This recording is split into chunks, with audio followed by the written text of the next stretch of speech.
Awesome. Well, I don't think I've interviewed anyone with as much podcasting experience as you have, whether it's creating or being on shows. So I'd really like to do sort of a choose your own adventure, which I know is also a part of the work that you do. You really like coaching people with that term, choose your own adventure. If we were to use that and apply it to today's episode, choosing your own adventure when it comes to giving some advice to youth, what would be something that you feel you would really like to teach these days? I would say my favorite lesson to teach anyone of any age would be this: all beliefs have consequences. In terms of the beliefs leading to our feelings and our thoughts and our actions, our results, so to speak, or the way that a previous guest, Terrence, said it, that our dominoes all line up, that really gets my wheels turning in terms of the fact that it could be bad, but it could be good as well. Beliefs, interestingly enough, can be a confusing term for people. When you use that, how would you define or give an example of what a belief is? I'd love to share with you what I used to believe a belief was, and then the freedom that came from a different perspective on what it means. So what I used to think is that a belief is something that is true.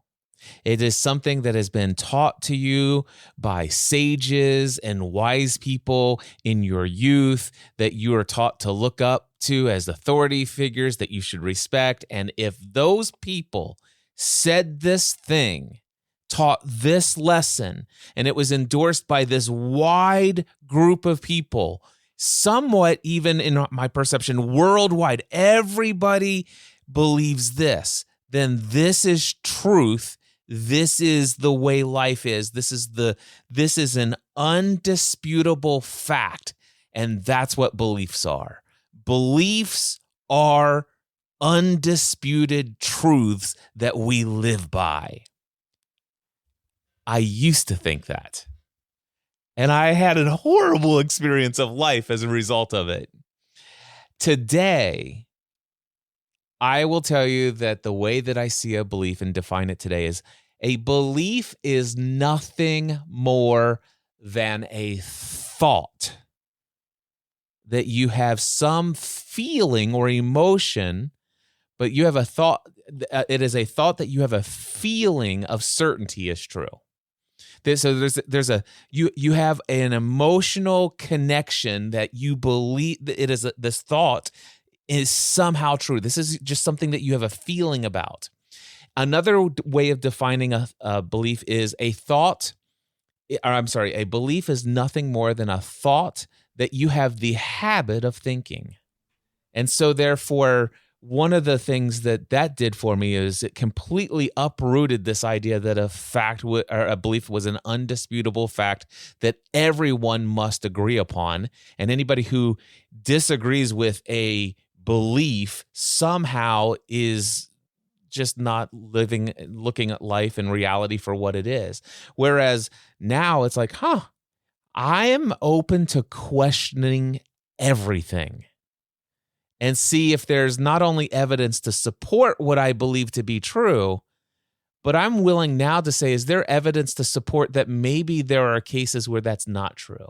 And then in every single situation, circumstance, I am willing to ask this question: does this belief support me in creating the life I feel most called to create in this world? Or does this belief cause me to live in a way that is out of alignment with what I want to be, or who I want to be, how I want to be, and what I want to create in this world? And if a belief is not serving me and the way I feel called to live, I am now more than willing to drop that belief and adopt something different. A lot of times people will ask me questions about goal setting, and I'll often find myself trying to explain that it's hard for me to speak in terms of facts, but if you want to go down discussing your beliefs and doing some debate in the difficult work, then that is something that we can certainly work with. When it comes to being able to change your beliefs, I know that you shared very briefly that it led to a terrible life, in your case, the beliefs that you had. If you wouldn't mind sharing what that was and how you feel like you were able to start shifting them, I think that could be really powerful for people as well. Sure. So I will give you one particular example that I talk about a lot. I speak to a lot of people who want to be full-time self-employed, entrepreneurial type of individuals. And so I had lived until January 2008, I had lived my entire lifetime as an employee. And then I discovered the world of podcasting, content creation, and I began to ask myself, I wonder what life would be like if I could do this for a living instead of selling insurance in a family-run insurance agency owned by my parents that was started by my grandfather in 1937, where I'm next in line to take it over. So once I got over all of the feelings of guilt and shame about what it means to go out and try to make a living doing my hobby and something I love to do, when there was this guaranteed secure career path for me, especially back in 2008 when job security was not something that was high on the list for a lot of people, but I happened to have it, and here I was risking everything to go out on my own. Well, anyway, I did make that decision. January 1st, 2008, I became full-time self-employed, and I did not have an entirely wonderful experience financially and physically as a result of the belief system that I had. Now, I wasn't aware of this at the time, what caused all of this. It's only later that I can look back and evaluate it. But here's what happened. I was working 12 to 14 hours a day, 7 days a week, and I never took a single day off for the first 9 months. During that entire period of time, not a single paycheck was paid from my business to myself. No paycheck. Now, throughout the entire year, even from day one, the business was generating revenue right around $2,000 to $4,000 a month. And it was paying for my CPA. It was paying for health insurance for myself and my family. And it's paying all the overhead of the business. But as far as an income, there was no income for the first 9 months. Finally, I was starting to get a little burned out. And I decided to take Sundays off, 1 day a week off. But the only way I could do that is my employer forced me to work more hours the other 6 days of the week. Says, sure, you can take that Sunday off only if you agree to pick up those missed hours the other 6 days. By the way, my employer was me. So I said, okay. And I celebrated, by the way, my first year as a full-time self-employed business owner and a content creator. I recorded a 24-hour nonstop podcast marathon where I recorded 24 one-hour podcast episodes in 24 hours, publishing them as I was going along and recording the next episode. And I celebrated the end of that with a trip to the ER. Wow. Because I was in so much pain. And it turns out that once I got there and they did some x-rays, I had massive gallstones inside of my gut, and one was stuck inside of my cystic lining and in my cystic duct. And I almost died in the hospital as a result of this. So, and by the way, after I got out of that and went to my CPA a couple of weeks later and did my taxes for the first year, he says, congratulations, you're profitable in your business, your first year of your business. I made $11,000 net income that year. And why is that? Why did I work around the clock and only make $11,000 personal income? And it has everything to do with my belief system. Why did I destroy my physical body with lots of stress, worry, anxiety about all of this money stuff? It's because there are a couple of beliefs that I had. Number one, I believed that the harder what you do is, the more money you should earn. So nothing I was doing was hard. Everything was easy, and I felt unworthy of the income coming my way from doing something that was so easy. The next one is I had another belief that says the more you hate what you're doing, the more you should get paid to do it. I loved what I was doing. I felt somewhat ashamed that I'm earning any money from my hobby. And I mean, these are the kinds of words that were in my head. It's like, I can't believe I'm getting paid to talk into a microphone. I can't believe I'm getting paid by somebody who's asking me questions about podcasting, and I'm teaching them how to launch their own podcast. This is incredible. The other thing I used to believe is that people are paying me for my time. And I sometimes would have people who would hire me and say, hey, Cliff, can you help me? I'm like, sure. At one point, I finally overcame some limiting beliefs about my price per hour. This was after 2008. I think this happened in 2009 or very early 2010. I had this situation where a guy hired me to help him. I had already made about $1,200 in profit selling him equipment and teaching him how to podcast. By the way, this was at a point where my income was much higher than that first year. But here's the scenario. I just made $1,200 profit. Everything was fine. This was amazing. He's happy. I'm happy. Everything is all on the up and up. A couple months later, he reaches out to me and says, hey, Cliff, I'm having a problem with my audio interface. I can't hear the people on the telephone when they call in. And I'm like, that's interesting. He says, yeah, there's static noise on it. I said, oh, well, I told you there was going to be static. Because no, Cliff, I can't hear them at all. He says, can I schedule a time with you? I said, well, I'm a minimum of $300 an hour with a minimum of 1 hour. And he says, yeah, sure. Put me on your schedule. I said, well, I'm booked for the next 2 weeks. Is that okay? No worries whatsoever. So in between our 2-week wait until the scheduled call, I sent him a message that said, hey, did you know that JK Audio has an 800 number audio or 800 toll-free support line, and they have great customer service. They'd probably be able to help you troubleshoot this just in case you don't want to wait. He goes, hey, Cliff, are you still available next week? If so, I'm more than happy to meet with you then. I'm not in any rush. And I'm like, okay, sure. Because I'm sitting here thinking, man, I made $1,200 already off this guy, and I don't want him to have to wait to be able to use his equipment. Well, the day comes, and he basically jumps on the call, kind of like we have a Zoom call today. I was using a telephone interface device. I dialed in about 10 minutes early. He dialed in 5 minutes early. So we're 5 minutes before the call starts. I already knew what his issue is that we're going to troubleshoot during this hour that he's going to pay me for. And so I get the phone number, use my cell phone, call it, and he hits the button to pick up, and I hear a noise. By the way, I would not call it static. It was more of a very high-pitched noise, but he called it static. And so I'm like, oh. I said, do me a favor. Reach behind the device, unplug the power cord. Did the lights go out? Yes. Okay, plug the power cord back in. Did the lights come back on? Yes. All right, great. Hit redial on my cell phone. And he pushes the button. He says, hello, can you hear me? Yeah. He goes, that's amazing. Wow, Cliff, thank you so much. And I said, oh my gosh, you said that you had heard static. As soon as I heard it, I knew exactly what that is.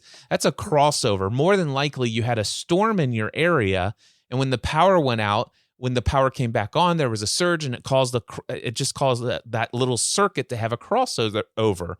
He goes, well, I did go out of town, and I had the flashing light, clock on the microwave and the stove. So yeah.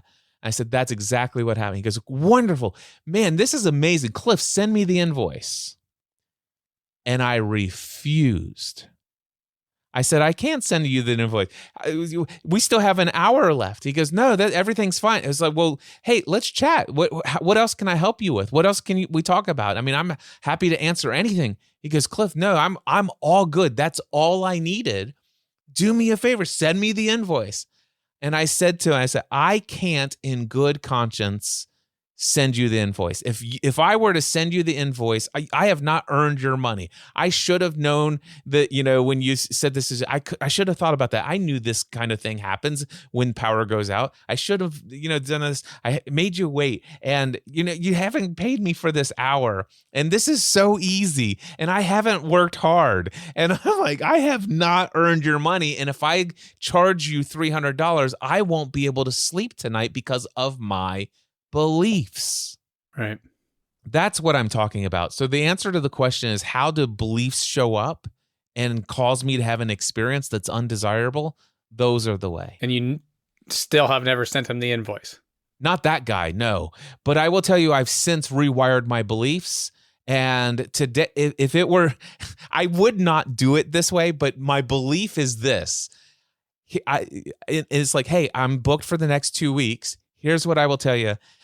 Here's the phone number for JK Audio. It is a toll-free number. They'll be delighted to handle your call. Chances are they'll be able to solve this in no time. And here's what I know. You just purchased this equipment from me a couple of months ago. If they can't solve this over the phone, they're going to pay you to ship it back to them. They'll fix it and send it right back, and they'll express deliver it. However, if you still want to work with me, no worries whatsoever. It's $300, minimum of 1 hour.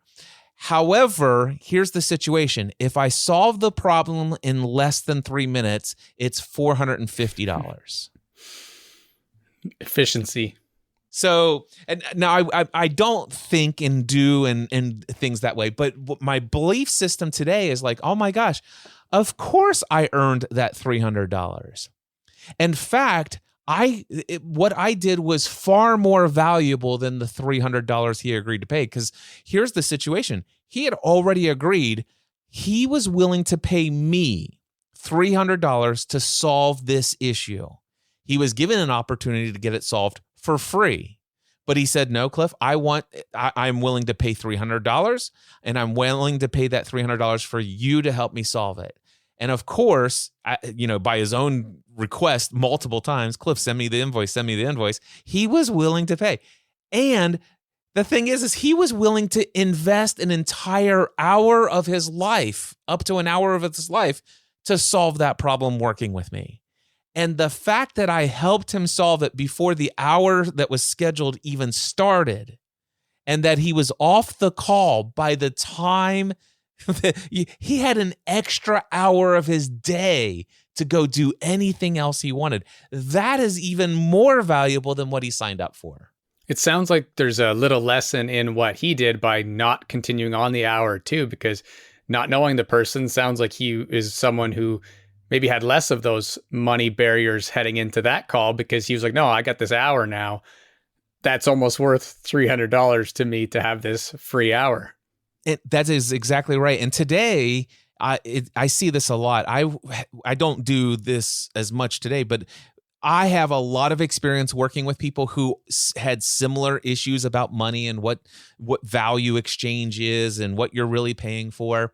And quite frankly, there have been a number of times where somebody hired me and they say, listen, Cliff, I've paid for, an hour of your time. And if you don't mind, I don't want to hear your suggestions about this or this and how you think I can improve this and this. I know you've got all sorts of experience, all sorts of wisdom, all sorts of things you can share with me.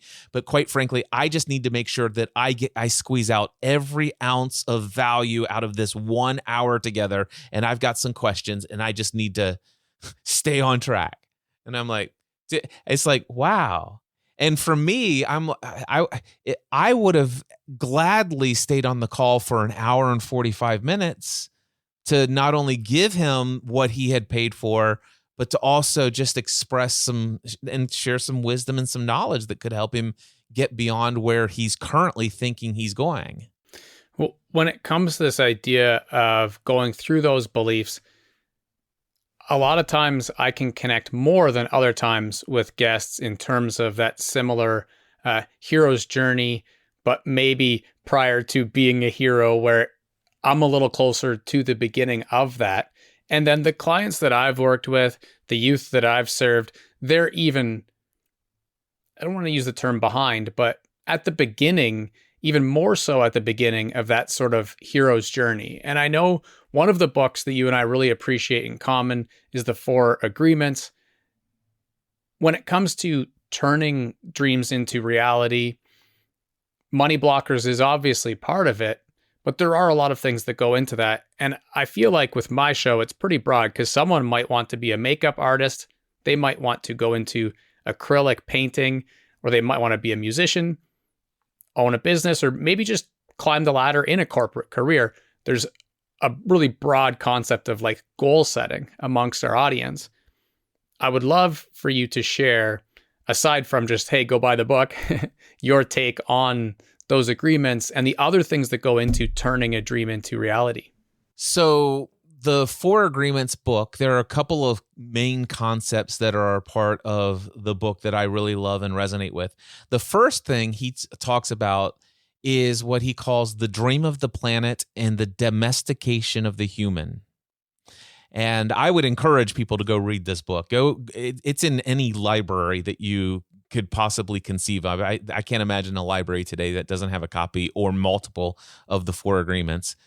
And anyone could read this book in about 2 to 4 hours max.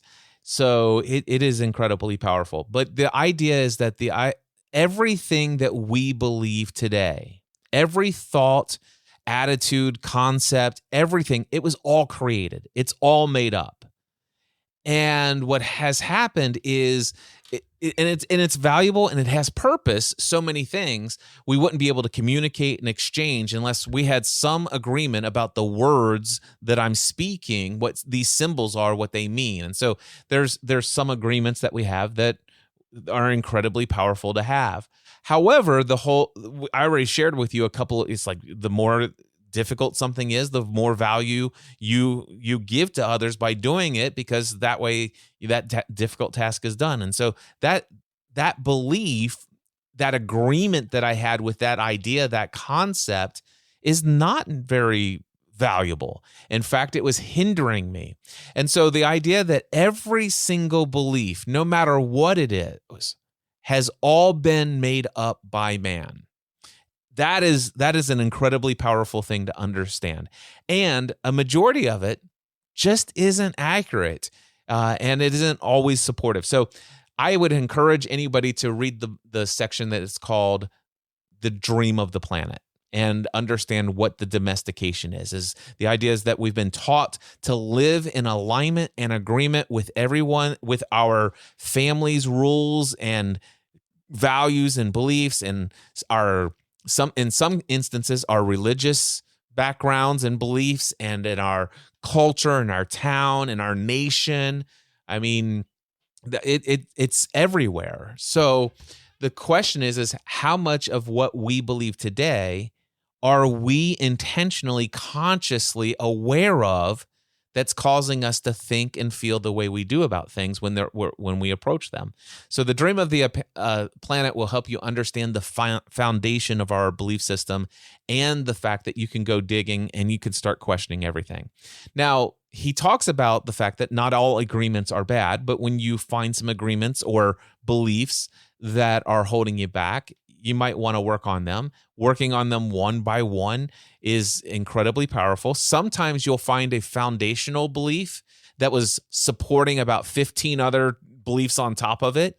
And if you get one of those, you remove the foundational belief, the ones that were supported by it oftentimes will be dissolved and out of your quote unquote book of law. It will be an incredibly powerful experience. Now, there are 4 agreements he suggests that you adopt. And that's the other thing. It's like you might want to adopt some new beliefs, especially if you're going to go poking around and remove some beliefs. You want to find some empowering alternative beliefs to replace them with. And he shares 4 foundational beliefs or agreements that you can make that will transform your life. And one of them is, there's don't make assumptions, don't take anything personally, always do your best, and be impeccable with your word. So be impeccable with your word was actually the first one. And that just simply means don't sin with the use of the words that you have to speak, whether out loud or in your head. Do not sin or miss the mark of what those words could create. Words are incredibly powerful. And so if you are condemning, judging, and complaining about others and or yourself, you're doing harm. You are causing suffering in the world for others and or yourself. So being impeccable with your word is being, hey, whatever is praiseworthy, whatever is good, whatever is noble, whatever is pure, think and say these things. So be impeccable with your word is the first agreement. The next one is don't take anything personally. And the reality is that nothing anyone ever does is truly personal to us.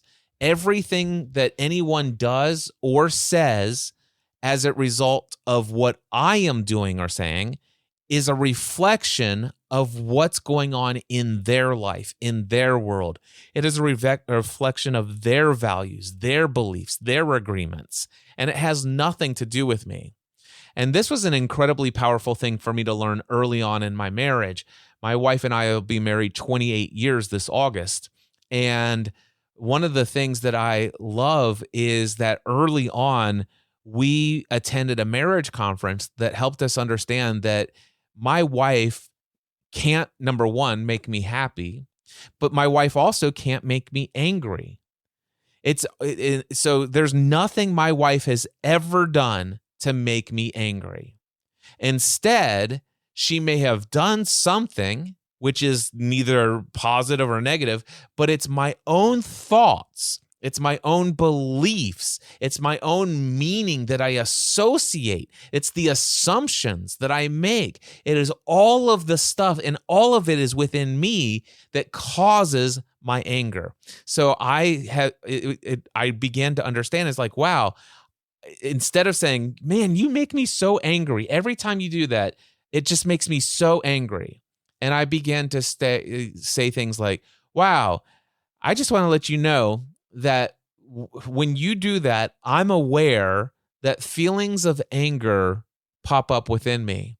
And I'm curious what that's all about. And I think it has a lot to do with my expectations of what marriage means and things like that. I always grew up thinking this is what a husband and wife relationship should look like. And wow, now that I say that out loud, it sounds pretty it sounds pretty lame. And wow, I've got some internal work to do on that. And this has nothing to do with you. My anger issue about this scenario is all on me. It's all in me. Well, first off, congratulations on 28 years of marriage. That's definitely something to celebrate, especially in today's day and age. I think that sets a really special example. I'm working towards that. I think we're at, closing in on 10. So congratulations. Almost a third of the way there. Appreciate that. I love Kurt Vonnegut has a passage in which he says that if any relationship is troubled, it's because we're asking someone to be too many people. And I think along those lines, for me, I'm not sure where it came from.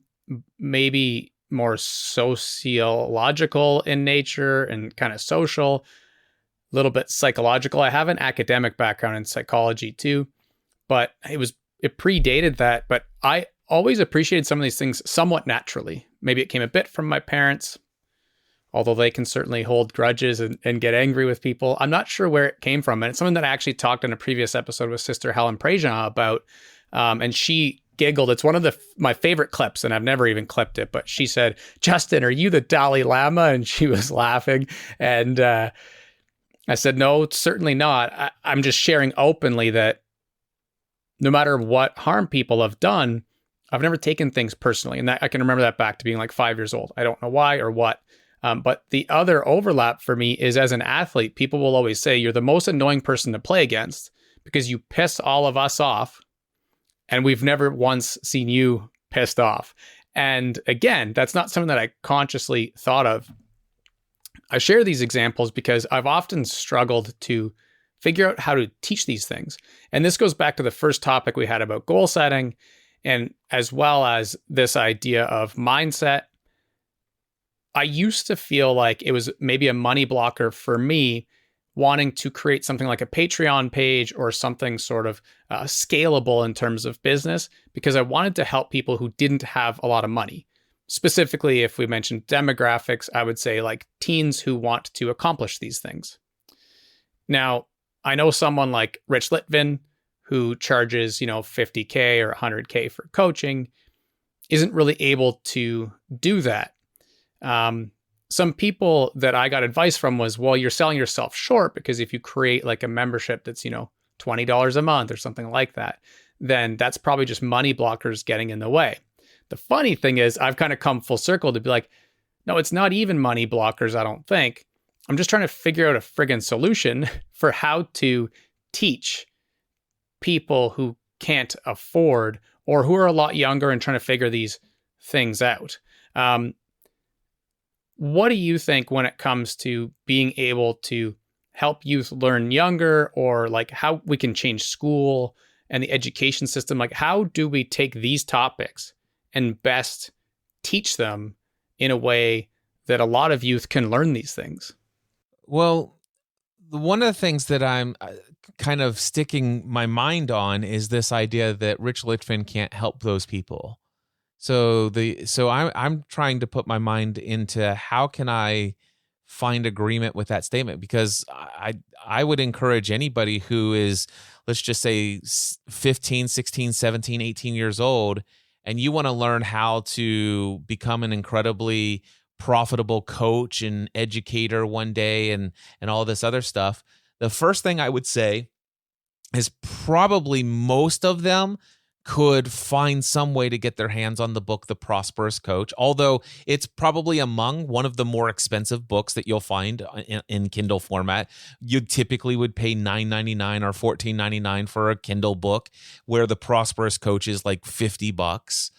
But you, by the way, little hint, it's no longer available in Audible for a single credit, but you can get the Prosperous Coach book for $9.99 in audio format in Apple Books. But even then, here's what I will say. Even if you can't find the book at your local library and you have no money to invest whatsoever with Rich Litvin, here's what I would encourage you to do. Go to youtube.com. or your favorite podcast directory of choice, and look for Rich Litvin and or One Insight. It's the name of his podcast. It is in audio format, and it is also in YouTube video format. And there's probably at least, if I had to guess right now, at least 200 or 300 or 400 hours worth of free training material right there. Then I would encourage you to go to richlitvin.com as a teenager and find any email opt-in on Rich's website. I'm a member of his email newsletter. Every single week, I get somewhere between 2 to 4 email newsletters with some of his greatest insights every single week. I can tell you right now, I never have to pay Rich Litvin a single penny. And what I could learn from Rich Litvin about creating a profitable coaching business would far exceed what I could get from most universities. Completely agree. And just to clarify, I think it sounds like what you're saying is that a book, because it's a perfect example, so a book would be a perfectly reasonable way of teaching some of these concepts to youth. A book, a podcast, an email newsletter, a YouTube channel, a social media platform of any choice, TikTok, Facebook, LinkedIn, Instagram, you name it. All of those are incredibly powerful ways to educate youth. I love it.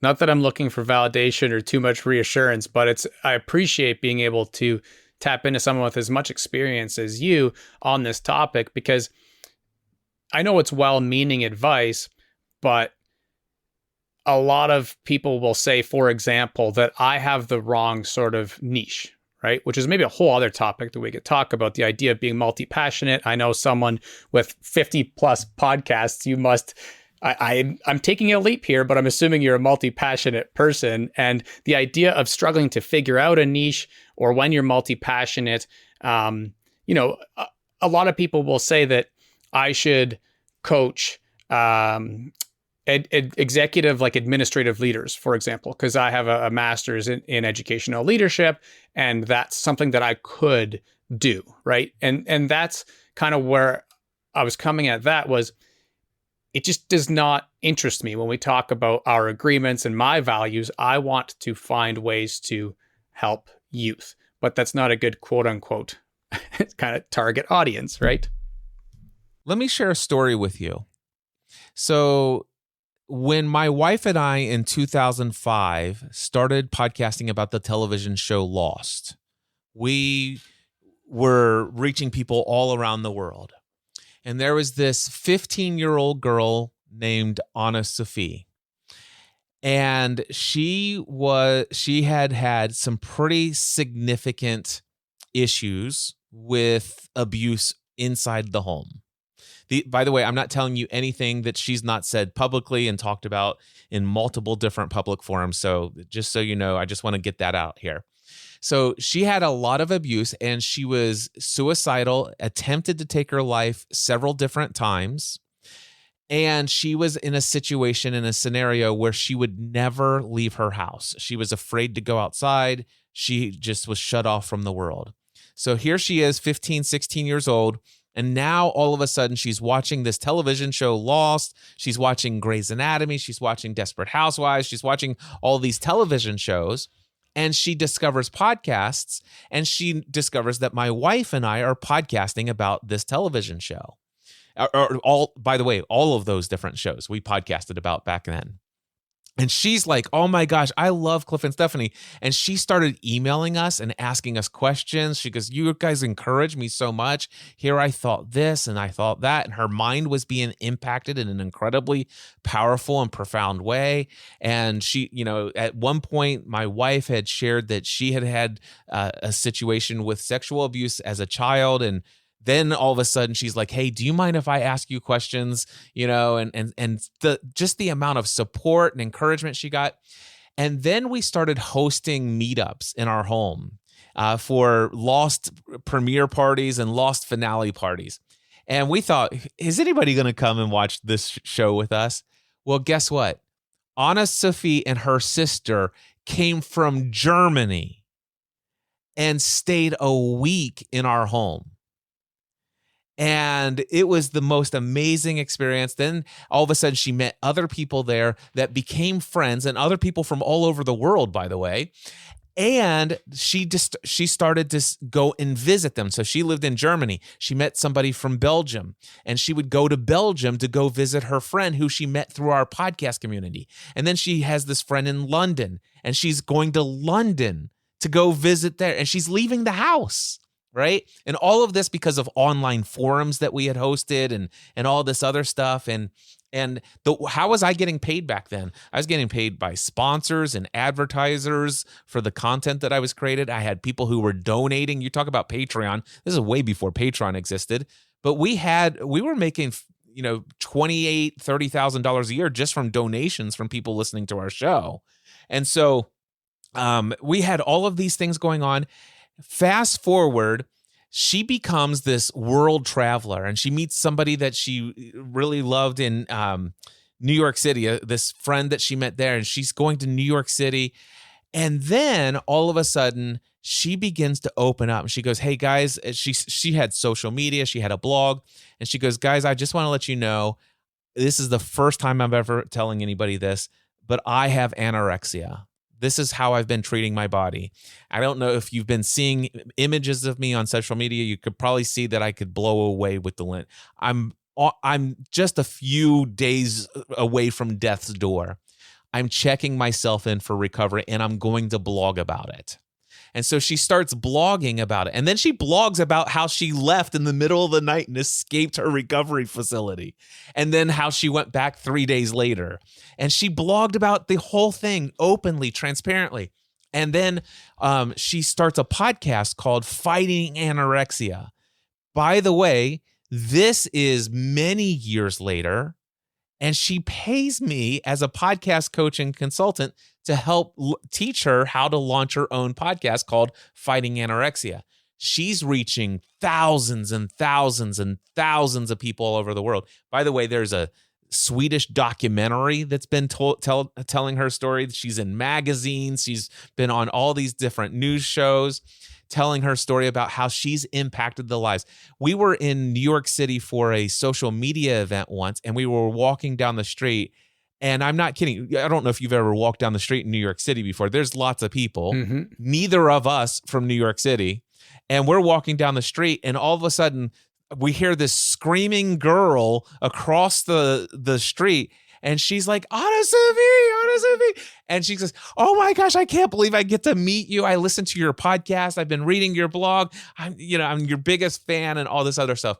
And fast forward today, Anna Sophie she's in her early 30s now, I believe. She has a child, and she has a very incredibly financially successful career working with an online business influencer in Germany.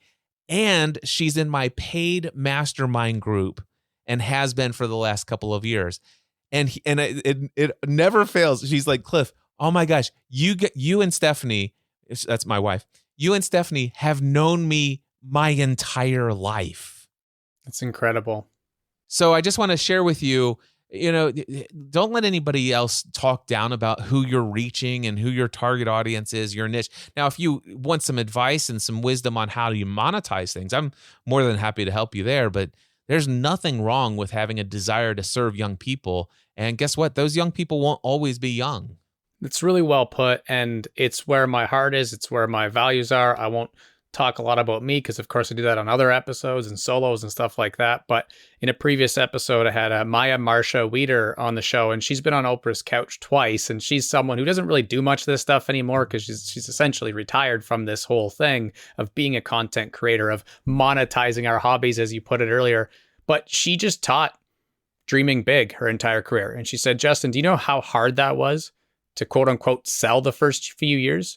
But she said that she knew that she had to stick with it because it's where her heart was. She kept coming back to it. And that's what I feel like when it comes to helping youth figure out these sort of paths in life. One of the topics that's come up, I guess, almost every few minutes that we've been talking is podcasting. It's been a huge part of the work that you've done. Even in that beautiful story you just shared, it really started with creating a podcast on Lost. So naturally we'll have to wrap, and maybe, we'll be able to do another episode, but I always try and prioritize a little bit because who knows when that other episode could be. When it comes to the topic of podcasting specifically, I'd like to chat about that a bit. Maybe let's start off with, do you know how many episodes you've created? Yes, I have 55 podcast shows, and I'm approaching 4,800 podcast episodes. 4,800 episodes. It's amazing. Your ability to create multiple shows, some solo, some interview, as well as go on interview shows, but that's a whole other topic, is really inspiring. As someone who used to have sort of a shiny object syndrome, I think we all do a little bit, but I really would look at like, oh, well, my first million is creating on YouTube. I should be on YouTube as well. And like a lot of times trying to do too much and then pod fading, as we often say in the industry. It's inspiring how much you can create and do it at a really what I consider quality level. If somebody was thinking of starting a show, what are some tips that you have or mistakes that you see people make? The first thing I would say tip is find something that you love to talk about, that you talk about all day long for free, even if you didn't make a single penny, and go out and talk about that. I would encourage you to not look at your download numbers, and don't sit there and think that you're going to get hundreds or thousands of people to listen to you right away, or even in your first 2 or 3 years. I mean, for me, when I had a very unique story, and some magical things happened right out of the gate for my podcast story. But before I published my first episode, I put it out fully anticipating that maybe 3 to 5 people would listen to it, and I would have created the content anyway. Now, my story is that I ended up having over 500 downloads for my very first episode, and I had 27,000 subscribers by the end of the third episode. But that was in 2005. There wasn't a lot of competition in the space, and it was about the television show called Lost. It was pretty amazing. I was terrible, but the content, as far as the topic, was super appealing, and people put up with me in spite of how terrible I was. So now, with that being said, one of my favorite shows that I do today, it's called the Train with Cliff Audio Journal. For the first 4 years that I did it, it was $10 a month. It's $100 a month right now. I don't plan that anybody will ever go and subscribe to this. By the way, you can find it at trainwithcliff.com. If anybody signs up at $100 a month, I will be absolutely shocked. But I started this in November 2017, and let me just click here real quick. I just published my 406th episode. All right. Now, this podcast, as I said, has been $10 a month. On average, it has earned me somewhere around $500 a month, which in my business today is it is actually, if you were to look at it from a financial standpoint, it's a total loss. I could every minute spent on that content creation could be better utilized somewhere else on a financial return on investment. So that's, I don't know how many people that is that's paying $10 a month, but it's $500 a month is all that has ever been brought in. But here's what I would tell you. I would still publish between 1 to 10 episodes a month every single month of that show, even if there were 3 listeners to it, because it's my audio journal. It's what I love to create. And so my biggest thing, my number one tip, find something that you love to talk about that even if nobody else listens, it was worth creating it. I also feel like that idea of 1 to 3 to 5 people, the classic advice of if they were in your living room or your kitchen and you were just shooting the shit with them, all of a sudden that seems like a lot of people that you're really helping. And that's something that I've certainly leaned into.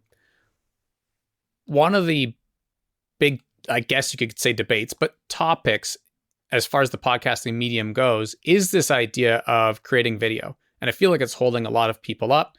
The other topic is, well, podcasts are sort of like saturated. Now, I feel like these could be rhetorical questions like, should people create video and is podcasting saturated? But I really appreciate your take on things. So I'd love to hear what you think on those.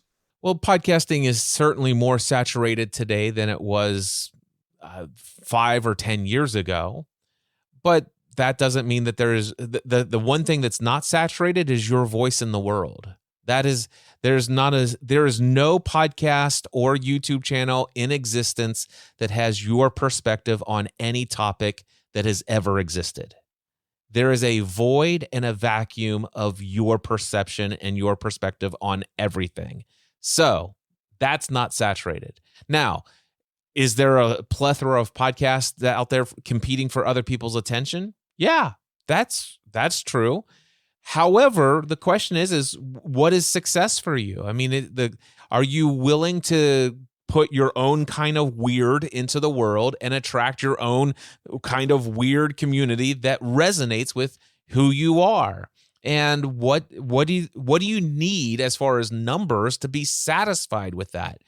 And for me, like I said, any given podcast that I desire to produce, if it reaches a handful of people. And by a handful of people, I mean enough people, a small enough crowd that would fit in my home. I'd be delighted as long as what I'm talking about matters to me and it mattered to them.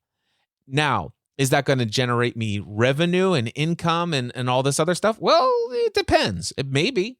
I can tell you right now, I have one podcast that I produced. There's only 6 episodes of. There will never be a 7th episode. And that podcast has already generated me $90,000. Wow. And that's because it promotes my paid mastermind groups, which is $15,000 a year. Had 4 people sign up right out of the gate. And then I had 2 of those people renew for a second year. So that was $90,000 right there. Don't need a lot. Darn good return on investment in that way. And when it comes to this idea of video, I think there's a large group of people who are kind of audio only purists. There's people who pretty much create only video these days and still call it podcasts. And then those who get a little bit stuck in between. What's your take with so many shows that you have produced? How do you feel about video? So a majority of my podcast content is audio only. I prefer that because then I don't need to worry about whether or not I just had lunch and do I have cilantro in my teeth. I can't begin to tell you of course, I've got several thousand videos on YouTube as well. And the number of videos where I've got something in my teeth or, it's like, oh my gosh, it's like everything under the sun. thankfully, I've grown some pretty thick skin, and I've, I haven't killed my ego, but I'm not as ego driven as I once was. And I don't take anything personally. And it's not, I'm not trying to impress people anymore. I just want to show up and I just want to be authentically and transparently me. And quite frankly, I think I can do that more consistently without any concern about how I look or how I appear or the production value in an audio format than I can in video. With that being said, do I have lots of video content? Yes. Do I have some podcast shows that every single show was recorded originally as a live stream and then the audio was taken and put into an audio only feed? Yeah, there's plenty of that going on as well. So I'm not opposed to it. I will say, though, this. I don't believe anyone has a podcast unless it meets the definition of a podcast. And the definition of a podcast is a digital media file that is subscribable and delivered via an RSS feed. And so, as far as I know, Joe Rogan is not the most popular podcaster out there. Because as far as I know, Joe Rogan does not have, in my mind, a pure podcast anymore. You can exclusively subscribe to his podcast on Spotify, which requires a specific app. There is no RSS feed that I'm aware of that I could put in any other RSS reader or any other podcast catching software that you can insert an RSS feed where I can get that delivered. And so therefore, Joe does not have a podcast. I think that's a great mic drop moment when it comes to podcasting. And as I shared, there's so many things that we could talk about, from networking. I know early on in your career, as well as now, obviously that doesn't really go away, but you're someone who clearly is good at networking and collaborating with others, where you see your own business going and brand, and a little bit of the how-to stuff. Because I know, like I shared earlier, that Maya Marsha, one of the things that she told me to swear by was that I'd continue to pursue this goal, but that I wouldn't stress about how. And I know you've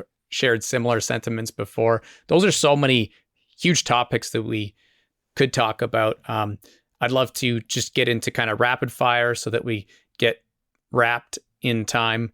But before I do, is there anything on these topics that we'd be leaving out or you'd be thinking about afterwards if we didn't quickly touch on?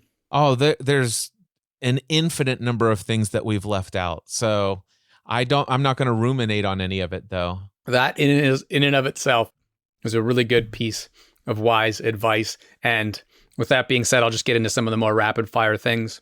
You're a role model to a lot of people. When you were first starting, you probably looked up to others. Who would be a role model for you today? The role models that I look up to today, my friend Dan Miller, author of the book 48 Days to the Work You Love. He just recently passed away, but he was a personal mentor to me for many years. And even though he may have physically transitioned into his next phase of experience of life, I to this day, he continues to be a role model for me and what he's exemplified. I would say another role model for me would be Michael Hyatt, who has spoke some incredible wisdom into my life. Somebody who I really look up to as well, and it rubs a lot of people. He rubs a lot of people the wrong way, but I still consider him to be an incredible role model in my life. Is Tony Robbins. I really love so many things that I've learned from him.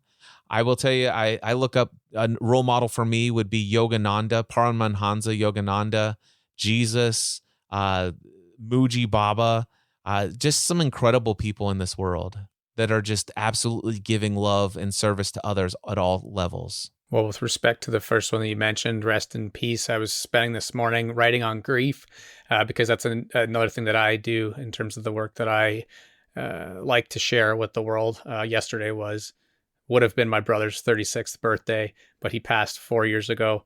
I think it's really neat how I always tell people that you don't really move on. Like, there's a legacy that's always built. And this is just a perfect example. Your first role model was someone who has passed away, and yet that was the first person that came to mind. I think that's pretty special.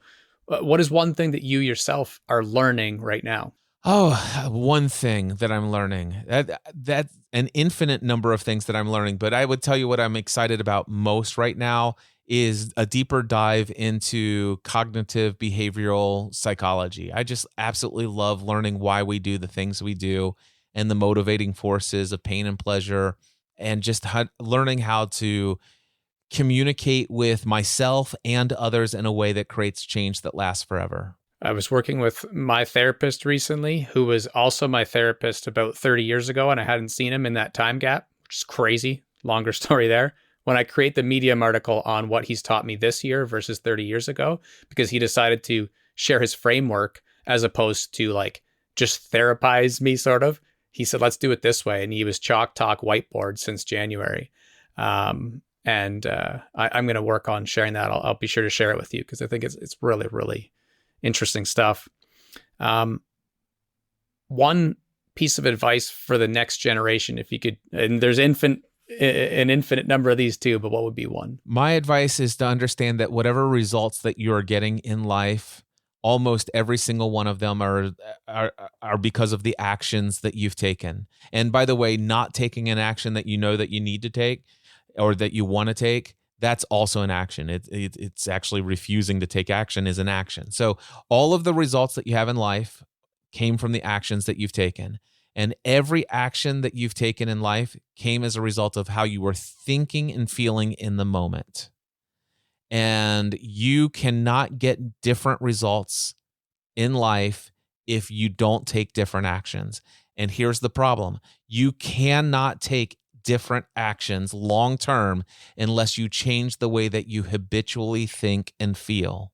And the only way you can change how you habitually think and feel is if you actually uncover the unconscious beliefs and agreements that you've made about what is true and bring it to the surface and find out what's limiting, because every belief has a consequence. And I'll keep it very quick, knowing that we're wrapping right now, but I'll answer a longer one later on. But if you were to ask me a question on these topics or otherwise, what would be one question that you would ask me? If I were going to ask you a question, what is the one thing that you're most hoping to accomplish? Like what would be in your life 5 years from now that's not currently a part of your experience of life? Being able to create this show to the extent that I would like to, and that would look like many more interviews and many more solo episodes. But when I say to the extent that I would like to, it's because similar to the story you shared earlier about Anna Sophie, looking up to what you created that impacted her and then changed her life doesn't exist for me right now that I know of. And that's one of the biggest goals for me. I think I've done a really good job of the foundational stuff of my own wellness and self-care, relationships with friends, with my wife, and with our kids. Turning my goals to the more business related stuff and accomplishments with this podcast is definitely my biggest dream when it comes to this stuff. Thank you for asking. Yeah, one of the things real quick that I've done early on and from the very beginning is I always made it a goal, no matter how many subscribers are out there, I want to know as many of them as I possibly can personally. And so I began a spreadsheet where I had several different columns, and the columns were first name, last name, email address, personal detail number 1, personal detail number 2, personal detail number 3. And if you've got a podcast with 500 subscribers, make it a goal to get the first 50 people filled out completely in that spreadsheet. I think that's massive. That sounds like a great clip there in and of itself. Is there some secret to getting them, or do you just have to ask?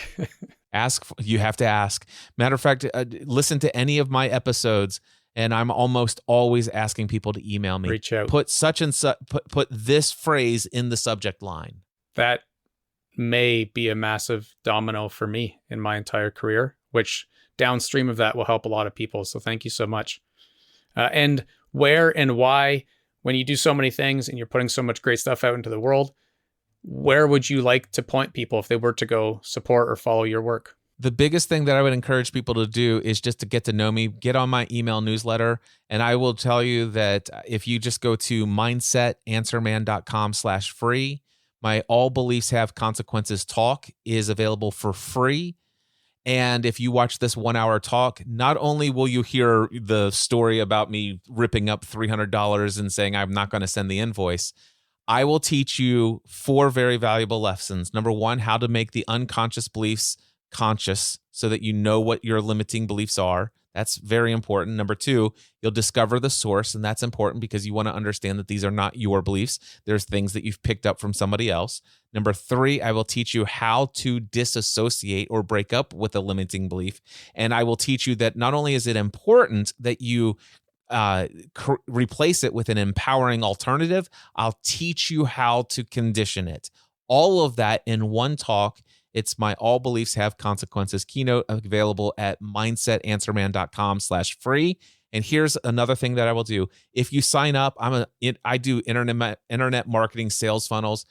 Within 24 hours after you watch that, you're going to get an email that says, did you get what you were promised? And it's going to tell you, you can buy the whole course for $197. Don't buy it. Email me. My email address is cliff@cliffravenscraft.com. Put free course in the subject line. I will grant you the $197 full course. That's beautiful. Really appreciate that. Again, I'm sure it will help a ton of people. One of those values that you are quite clearly putting at the front of all the work you do is service and generosity. So along those lines, thank you so much for taking the hour to do this. I really appreciate it. Justin, it has been my pleasure. Thank you, my friend. This is a gift. Thank you. Thanks.